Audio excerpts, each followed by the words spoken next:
এটা যে ঠিক কোন কাল সেটাই বোঝা যাচ্ছে না, না বর্ষাকাল না শীতকাল নাকি গরমকাল নাকি শরৎকাল, কিছুই বোঝা যাচ্ছে না, এমনই ওয়েদার। আজকে মেঘের ওয়েদার দেখে মনে হচ্ছে না আশ্বিন মাসেও কিন্তু বর্ষাকাল হয়। তো যাই হোক, সকালবেলা আমি ঘুম থেকে উঠে ঘরের সমস্ত কাজ করে নিয়ে জামা কাপড়গুলো কেচে কুচে নিয়ে আমি চান করে নিয়ে আজকে পুজোটা করে নিলাম। তারপর চা খেলাম, চা খেয়ে নিচে এলাম। নিচে এসে দেখছি বড় বড় কাঁকড়া আর মাছ নিয়েছে। মাছটা আমার ননদিনী ধুয়ে দিচ্ছে আর কাঁকড়াটা মা বেঁচে দিয়েছে। কাঁকড়া খেতে বেশ ভালোই লাগে, কিন্তু বাছতে ধুতে অনেক সময় লাগে।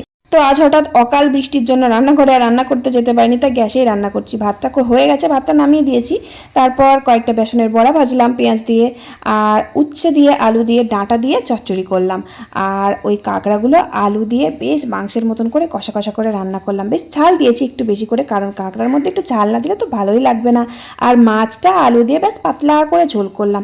তারপর আর কি রান্নাবান্না কমপ্লিট করে বাসনগুলো ধুয়ে মেজে চান টান করে খেতে বসলাম। আর কাঁকড়া কষা দিয়ে জাস্ট আজকে ফাটাফাটি খেলাম। চলো ভিডিওটা একটা লাইক করে দিও, টাটা।